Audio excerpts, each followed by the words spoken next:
y'all. I'm here with my sister, Emily Guy Birkin, who does not use a hyphen. I don't. And I am here with my sister, Tracie Guy Decker, and she does use a hyphen.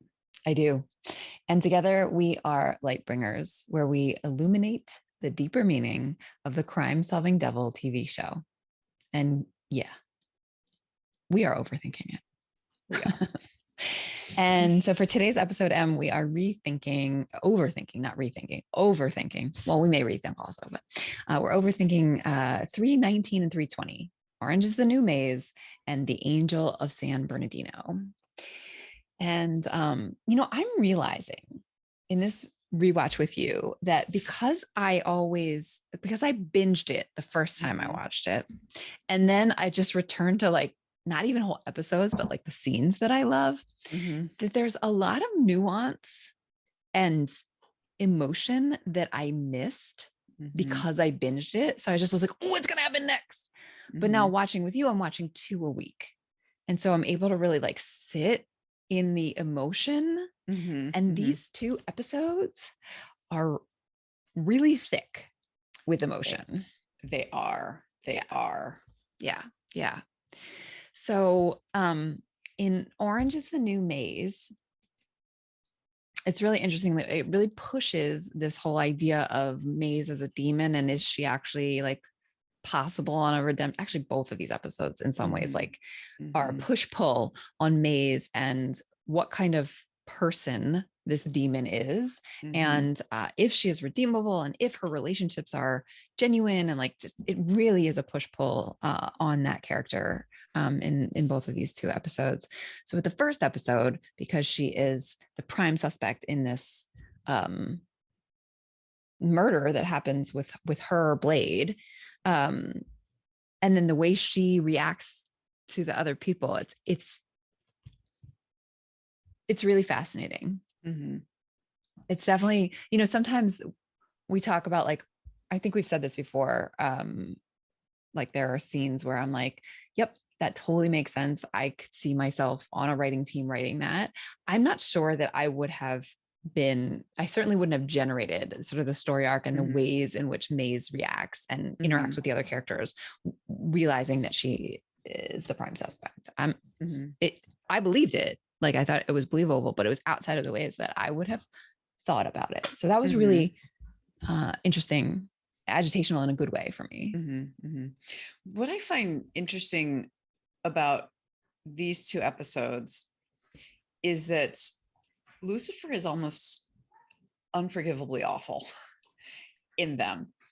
And the fact that I don't remember these episodes as being like that, I remember them as being like, wow, May's really overreacted, rather than it being like, no, Lucifer was awful. And I had this realization this morning that I texted you, and it was in part because of these 2 episodes. It hit me that Lucifer is kind of neurodivergent, in that he fixates on one thing at a time. And like, that's like it's to the point of almost obsession, and is incapable of accepting more information that could add nuance. And then once he's done with whatever fixation, he moves on to the next thing. And that feels very apropos for someone who has ADHD. And then the fact that he is like insensitive and like ignoring social cues. And so in particular with Maze, and then also with Charlotte in these 2 episodes, in Orange is the New Maze, he is so focused on like, oh, well, she must be manipulating me, because that's what happens. And so, she's murdering people to manipulate me. And then, Charlotte comes in and is just like, I need some answers.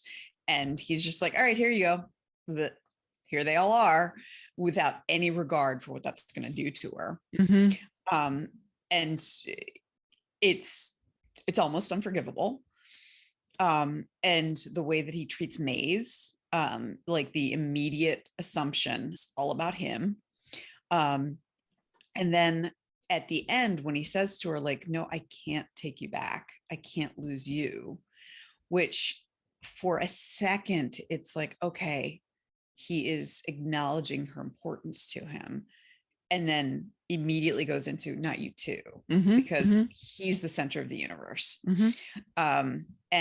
So that struck me. Other thing that struck me is also is Maze also seems a little bit like that in some ways, in that last scene where she's got the not the murderer, but the woman behind it, the mother of the bounty, the former bounty who has died. So she's got her, and Chloe's trying to talk her down, and seems like she's getting through to her, and says to her, like, please talk to me. I'm here to help you. And Maze goes, help me, like, you're the reason you won't take me back, and like throws the knife in the woman's foot. And that is another one. It's the fixation of like, the only help that I want or need is to go home. And so, like, instead of recognizing like there are other avenues, that it's this fixation of like, this is the only thing that it can be helpful to me. This is the only thing that anyone could ever do. And no, you can't possibly, because you're the reason he won't. And so I found that really, really interesting, that like kind of realization, and a little bit validating, in that I was recently diagnosed with ADHD. And so, having this sudden, like, oh yeah, okay, like there's a reason why I kind of identify with these characters sometimes. And again, I'm very impressed with the show and the writers, that they give these really interesting and compelling metaphors for mental health struggles. And not that ADHD is exactly a mental health struggle, but ways of navigating the world that are not necessarily typical. And so, like, I found that really, really interesting, and gave me another way in to be able to forgive these characters for doing things that were kind of unforgivable. Although I'm still pissed at Lucifer for these 2 episodes. Yeah, I see why. There's in the second one, the Angel of San Bernardino, when he goes on like the implication he's been awake for a week. Yeah. And of course he's an angel. I will say that that montage is one of my favorite montages of the entire series.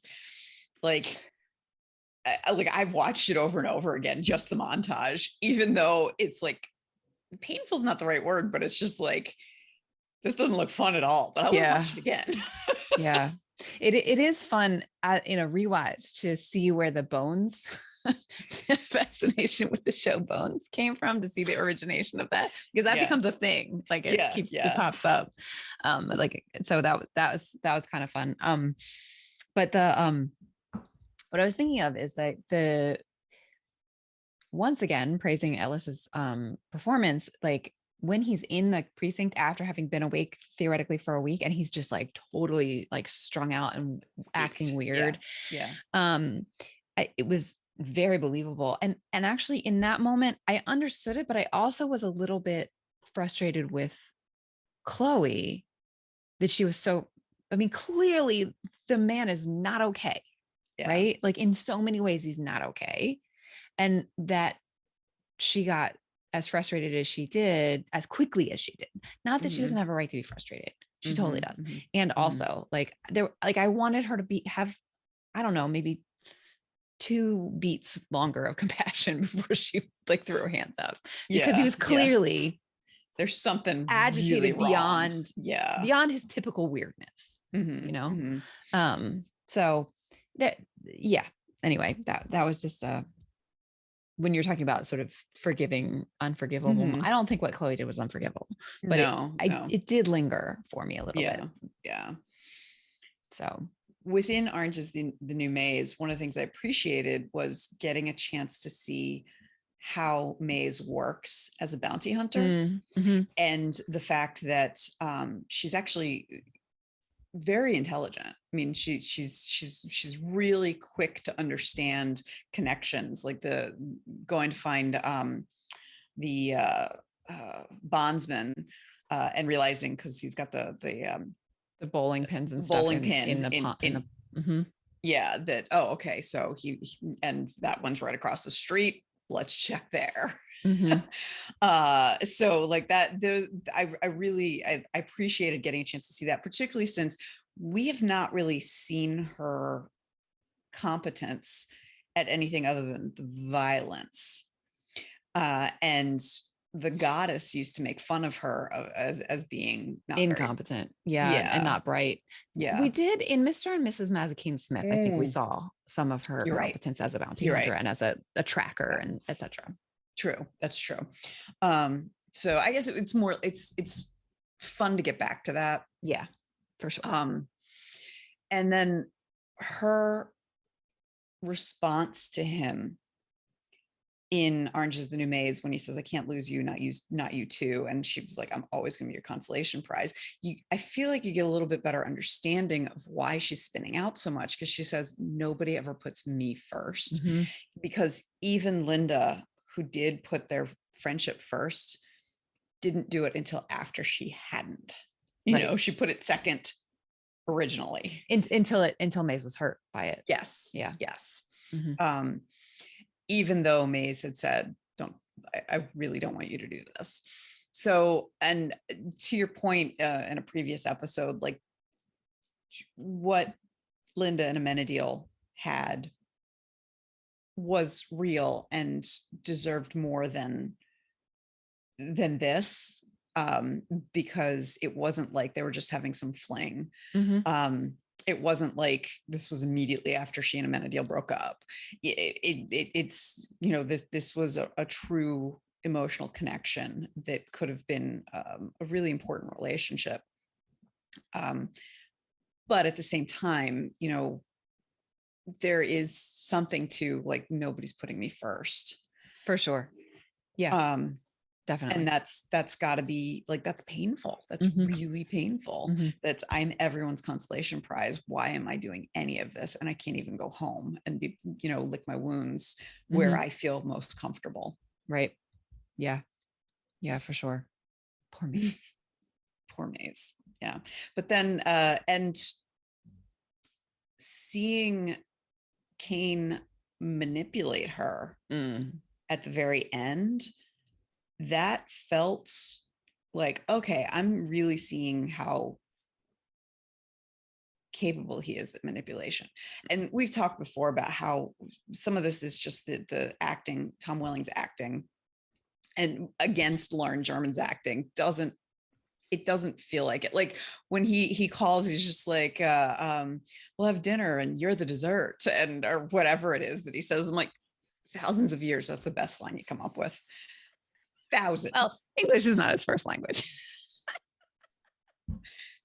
Thousands. And so like I as a writer, I don't envy the writer's job of creating dialogue that's gonna feel like, oh yeah, I'd fall for that. Right. Because I don't know what it would be, but that ain't it. Yeah. And so but he pinpoints and needles Maze's weakness exactly. And I think that's easier to. He also, though, too, I mean, and we make sure that the writers made sure that we see that this was a manipulative, the slow or fast, whatever you want, I'm in, like that kind of flexibility as understanding, like writers make sure we know that that was calculated, not genuine, by having Maze say the same words, knowing that they're working together. So, you know, yeah, the pickup lines need help, but the other bits I think actually were quite well crafted. Yeah. Though the actual like denouement less so. Like when finally she's going to say she loves him. And again, I don't know if this is the writing or Welling's acting, but I'm not putting this on Lauren German this time, because when she was like, "Hey, did I say something wrong? Did I do something?" That is That felt exactly really real. the Yeah. way that a person of either gender, of any gender, excuse me, would react to that. Like, I was just about to tell you that I love you, and now you're running away. Like, of course, she would think that it was because she did something wrong, like wrong. That I thought actually, German's kind of halted staccato kind of delivery, like really, really worked.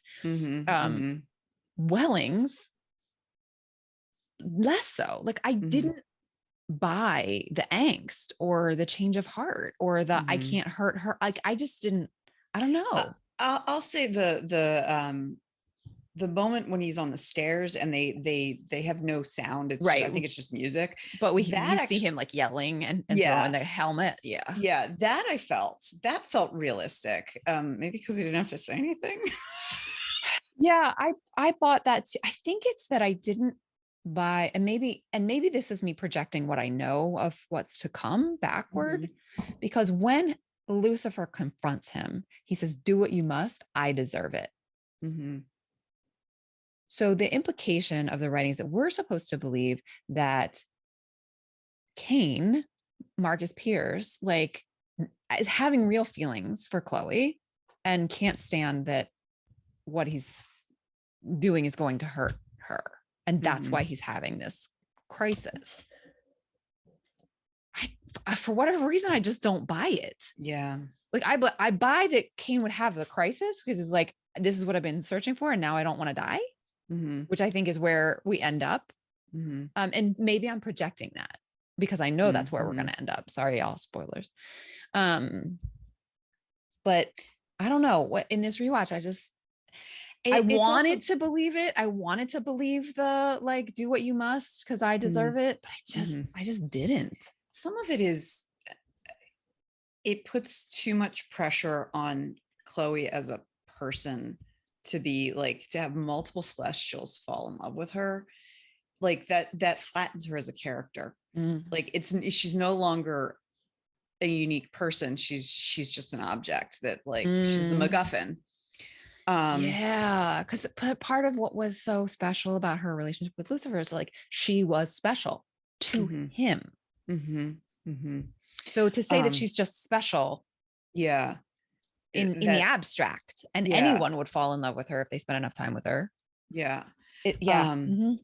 And so, like, and I think it's not necessarily, that's not what the writers are trying to go for. I think they're going for, he has let his boundaries down enough that he can see that this is a human being and recognize, not that he has feelings for her, that he cares about her in a romantic sense, but just that he sees, like, I'm a human, she's a human, even though it feels like I'm the only one in the video game, like that she's not a non-player she's character. not a non-player character. Yes. And I think that the writing actually suggests that like, I couldn't do that to her. Yeah. Not that I could. Not that, but again, it's not that it's because I'm in love with her. It's because she's the only other real human being on the earth.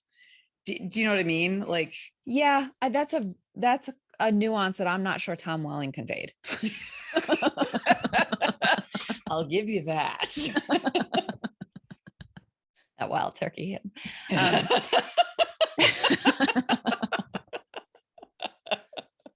Yeah.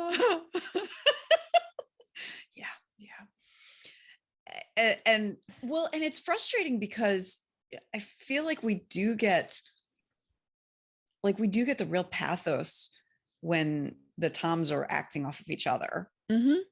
And we get it between Pierce and Maze, and not the pathos, but we get like he feels like a fully developed evil character when he's manipulating Maze.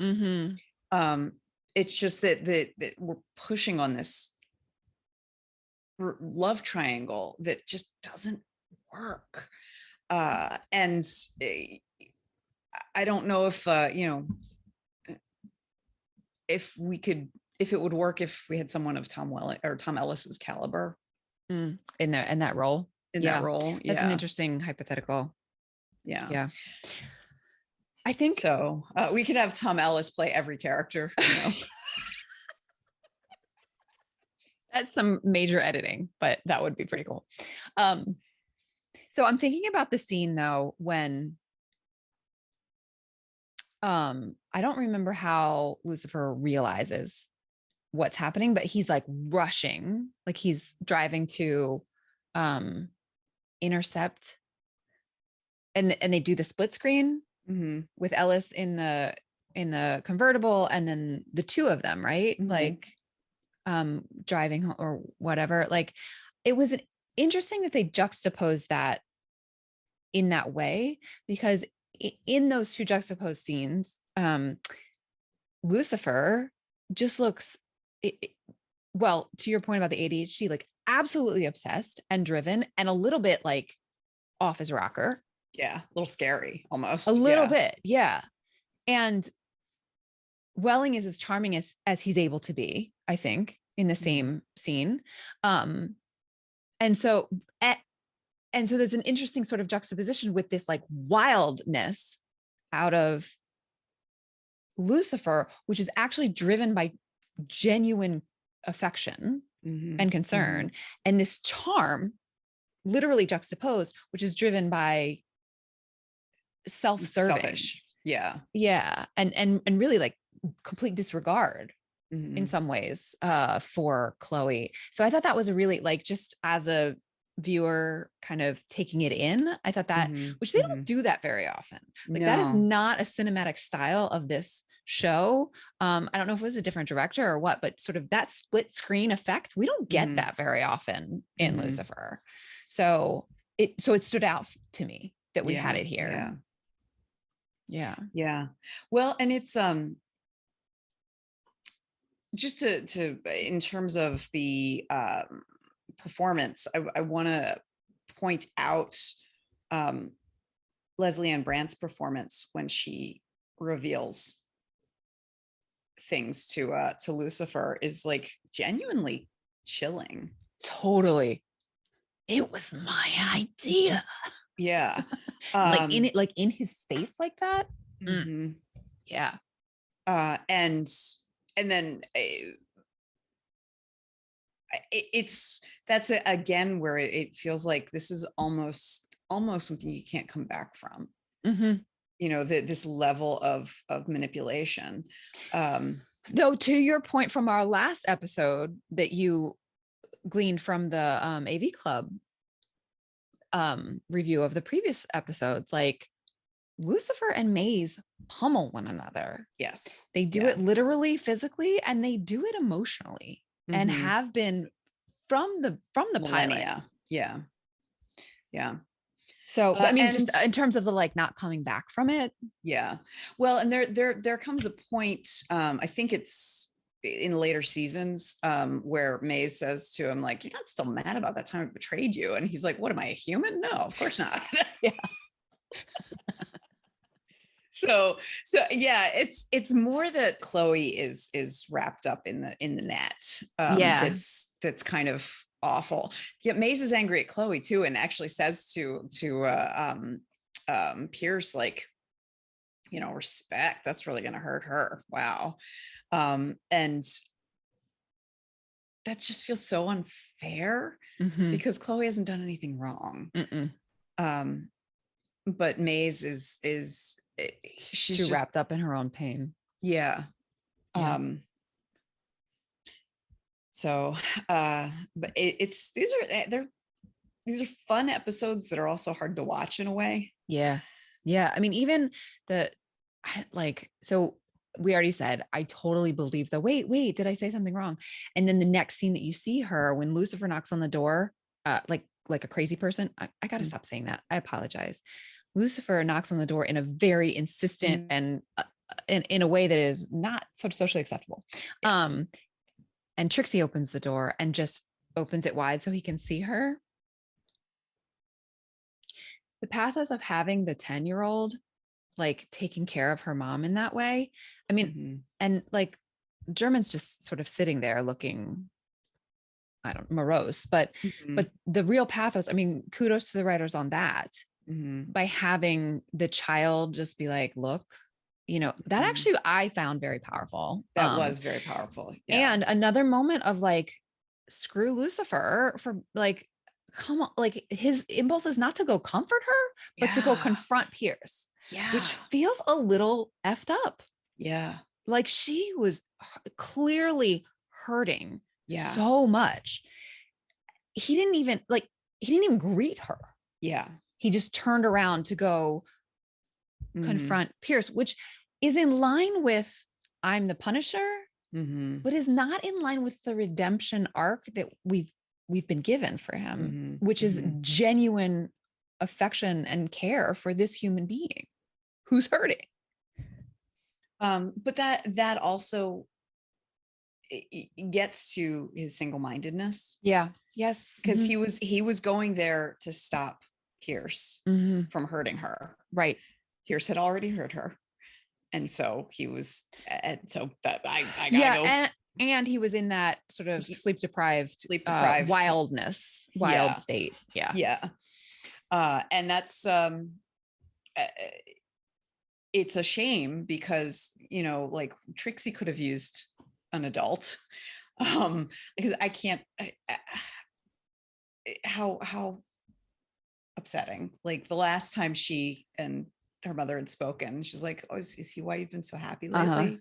And then she comes home from a birthday party and her mom is like, I'm sure had dried her tears by then. Right. Because she was like, I gotta that's be the kind of gal she an is. adult in front of my kid. But, was not capable of answering the door. Yeah. Yeah. Yeah. So yeah, it's painful.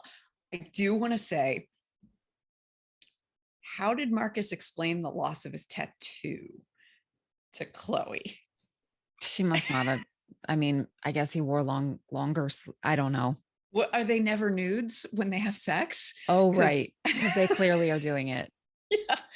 And like the only times we see anything about it, there's like some afterglow where they're both fully dressed and they're at work. So maybe they're just, like, yeah, maybe they are fully clothed when they're doing it. Just get the relevant bits uncovered. I mean, when you're doing it in the evidence locker, that I understand, but then they're, like they're like, he's like, oh, this is really great, and she's like, this is crap. They're both fully dressed. Yeah. So I mean, maybe because they're that like. I mean, maybe he just said I had it lasered off. You know what I mean? Yeah, like I know. It's not a big deal. She's managed to like gloss over the fact that she's partners with the devil, for 2 years. So that is more like, okay, he's delusional. This is something he's delusional. Yes. But his superhuman strength, she has seen on multiple occasions. True. From the very beginning. It's right. The whether or not a tattoo is there is a little more like, really? Than like bending a shotgun? Really? Like laser tattoo removal is a thing. Okay. True. Like, true. I mean, and she's seen him naked. It's not like he's, like The Rock or something. At least not in these seasons. He's not Dwayne The Rock Johnson. True. Okay, I will give you that. So speaking of superhuman strength, we've talked before about how that seems a little inconsistent, like when Chloe's around. So here was another one in the yes, he still has it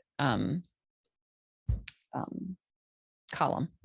And that I thought that was actually really funny. Like that was a cute line when he was like, I've always wanted to do that. Oh, done that before. That was pretty funny.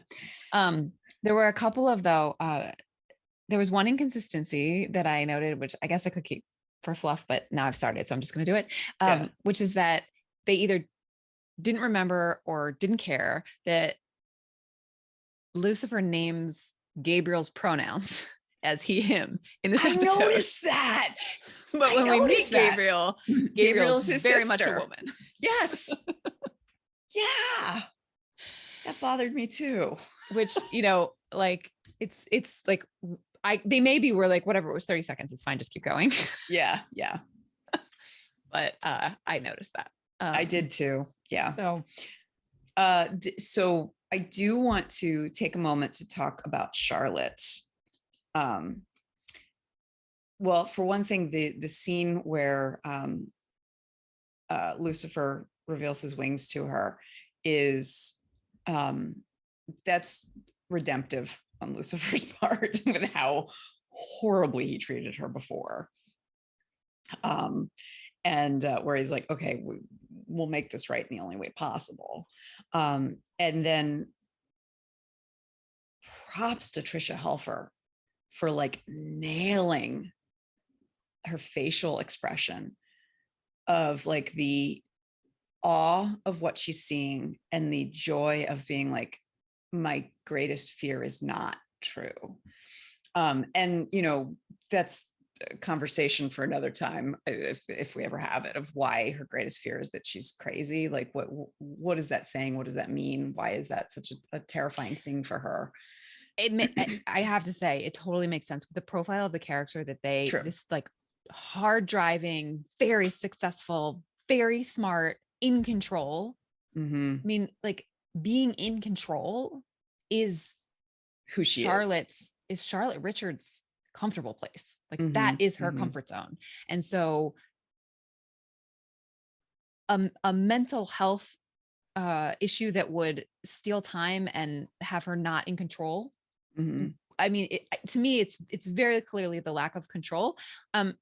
The stigma around mental health, sure, but specifically with this character profile, it's the lack of control that is so terrifying, I think. Yeah. No, that definitely makes sense. Sorry, I totally interrupted you. You were saying no. I so appreciate the way that she played that. Like you believed she was actually looking at like wings, totally. And it wasn't just CGI, right? You know. I do want to point out when she has that jeweler in her office. I don't know if you noticed, but it's the same jeweler that they went and interviewed in the My Brother's Keeper. Oh, really? Yeah. No, yeah. So I was like, nice. I mean, like, wonder if it's just they had, you know, that actor on speed dial or you know, that's pretty cool. But it was pretty nice. It was pretty cool that they. I did not notice that. I did not notice that. So, but that the other aspect that's also really interesting is her despair at the minute I thought that there was a loophole, I went back to my old ways. And that's just human. That's just being human. And you know, it's completely comprehensible why she did that. I mean, it would have been very difficult for her to try to be a different person, and her attempts were based in fear. Not genuine. It was not an intrinsic motivation, right? Which is not going to create a real change, right? Although her telling the truth to everyone was amazing. And you, actually, you're pretty great. You're pretty great, actually. Stop telling stories about your kids. Ella was the Greek chorus again. Totally. Although maybe I should save this for fluff, but when she's like, get it, Decker, because the wall is shared with the lab. I'm like, how did you know that was Decker? Anyway, and then like when she's just like, how are you doing, player? And like Lucifer is so befuddled. He's like looking back and forth and like, I know something's going on, but what she's suggesting is something the detective would never do. So I don't know what's going on. I also, when Chloe's realizing her double entendre in front of Lucifer, when he was like, oh, is Pierce going to be, you know, on every case now? And she's like, well, we just came to get, just drove together. Yeah. Like, you've got DNA on your shirt. What? I do. What? That was pretty funny. That was pretty good. So, yeah. So, anyway, I do want to get back to Charlotte, but the conversation with Amenadiel where he's like, you know, logistically, that ain't happening. Not even like even if we could, we wouldn't. And the pathos of her realizing like I am going to hell. yeah, and there are no shortcuts. And that's really overwhelming, and that I feel like is what Linda was trying to protect her from. Yeah, because the like getting the validation that's her missing time is missing for a very good reason. Missing for good reason, and that there's nothing, she's not losing control of her own faculties, was a one aspect of her. I can't think of the word I want, but upset of her, you know, her struggles. That was only one aspect. Another aspect is the realization that she's got to change as a person, and not knowing how to. And that's understandable and relatable and really tough. Yeah. So yeah. Well, I feel like maybe we both already gave our fluff things. Oh no. Oh, I have some saving, good ones. You're saving I have All right. saved one. I think it is time. And now is the time in Lightbringers when we share fluff. It's for my Gen Xers out there. That's for my Gen Xers out there. On sprockets. On sprockets.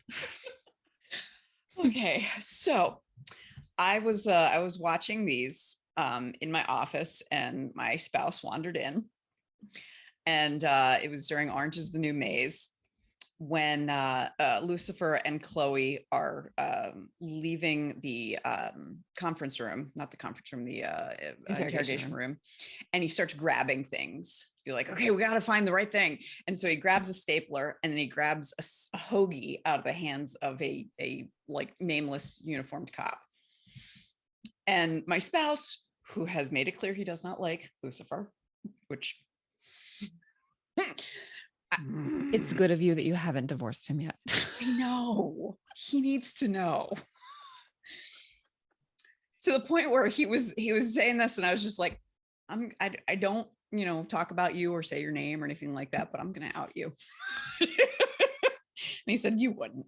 So anyway, so Lucifer grabs the sandwich, and my spouse goes, that isn't realistic. And I thought he was gonna be on something. He's just like, that cop would not be okay with him just taking his sandwich. He just turns and walks away. He's armed. He's an armed police officer. And then what does he do with the sandwich? It disappears in between then and when he's talking to Charlotte. What happened to the sandwich? He's like, you need to tell them that your spouse, who is a fan of sandwiches, has a problem with that plot point. It is a plot hole.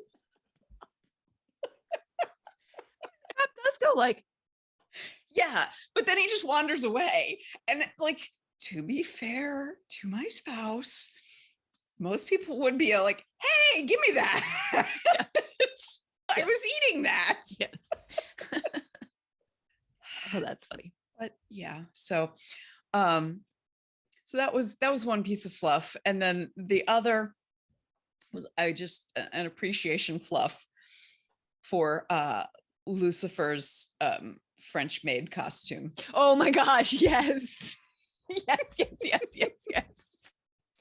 Because, you know, when you're trying to stay up all night, like Edward, with the Edwardian ruff, the French maid costume, like, and so in my head, I was just like, so, you know, on the nights when you're feeling sleepy, but you got to stay up, you go get your French maid costume and tricycle like you do. You clean the counters. And so like the cleaning, I kind of understand. Yeah, me too. Putting together the IKEA bookshelf, I do not understand, because those don't go together well when you're well caffeinated and fully rested. Speak for yourself. I can put an IKEA cabinet together at 3 a.m. I mean, I don't know, but I can do it when I'm awake and fully caffeinated. I cannot do it when I'm awake and fully caffeinated. I have a low frustration tolerance. And so, you know, anything that raises the frustration tolerance, which is already like damn you, IKEA, and your flat pack. The only I mean, then like, of course, you also invite the underground fight club into your penthouse. Right. Underground. Right. Engage in some light S&M. Uh-huh. Or you get a large screen TV and mainline Bones. That's the only one that I could actually see myself doing. It was interesting that he didn't have a TV until he had to stay out. Yeah. Yeah. Yeah.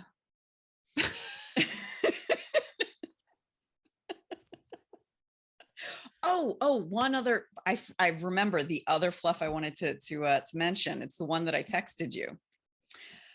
We have a large number of Black Jews in Lucifer's Los Angeles because the guy at the rehab center's name was Phil Goldstein, and we come to find him, and he's a Black dude with the last name Goldstein, and Greenberg, I think was the name of. It was Goldberg, wasn't it? I think it was Ryan Goldberg or Greenberg, who was the it was agent. definitely like a mishpacha name. Yeah. So and Phil, and like, I wonder if that's like the writers are like putting in these Jewish names because that there are kind of disproportionate, folks, and then want to avoid anti-Semitism, so cast Black dudes instead of white Jewish looking dudes. Jewish looking. I should specify Ashkenazi looking. I don't know. I wonder if there's a little bit of like hedging their bets there. Yeah. Well, and it's something where I don't know how many non-Jews would clock these names as like that's a Jewish name. Right. I think because it's sadly the anti-Semites will. Yes, true. I just remember there was an old Northern Exposure episode where Joel was trying to tell, I cannot remember her name, but his the pilot woman who the native woman who was like his not secretary. Oh, Marilyn. He was trying to tell her how that the last name is Jewish, and he's like, well, if it ends in Berg or if it ends in Steen or Stein and so he's like, if it ends in Ner, and she's like, oh, so like Kevin Costner. He's like, no. Not that Ner. Yeah. So but that's sort of like precious metal plus like Steen, Stein, Berg, yeah. And so it's I found that really interesting. And then I was also like, well, it's sad that there's a larger number of Black Jews in the Los Angeles of Lucifer, although there is a large number of Jewish people in Los Angeles, so it would make sense because there's Jews of color are somewhere between 12 and 20% of the Jewish population. So that many. I did not know that. That is fascinating. So, but I hate that both of the times that I have clocked it, they've been kind of pieces of shit. Yeah. Like, can we get a hero? Yeah. As a Jew of color? That would be nice. So, Phil was less, he like, but Ryan was like actually the murderer. Yeah, he was a villain. Yeah. He was the villain. This guy was just kind of like just kind of a schmuck, but not like evil. No, not a villain, but still kind of a schmuck. Like, I don't want my wife to know. This gets my wife off my back for sleeping with prostitutes, and I'm just like, Brody. So anyway, Phil Goldstein, treat your wife better. Yeah. She's your mishpucha. So those are my fluffs. I think and I got a call in like 6 minutes that I probably should get to. Well, we better go then. We better go because we have overthunk it. I'll see you next week. We have overthunk it. We have. Go us. Go. Yes. And you know what? Go my spouse, who again I'm not going to name because I don't want to out him. Not out him, but just like Like He's it a would be private hard to person. figure it out. But yes, Still. that good point about the sandwich. Yes, but he made an excellent point about the sandwich. Way to go, and brother-in-law. He made me laugh because I thought he was going to be like, that doesn't make sense. Crime solving devil, which, you know, I know he's already knows that, but I thought he was going to like go for the jugular with something that he felt was unrealistic, but Instead it was and he fluff. did, but you know, it's the jugular of a hoagie. All right, sis. All right. I'll see you next week. See you next week.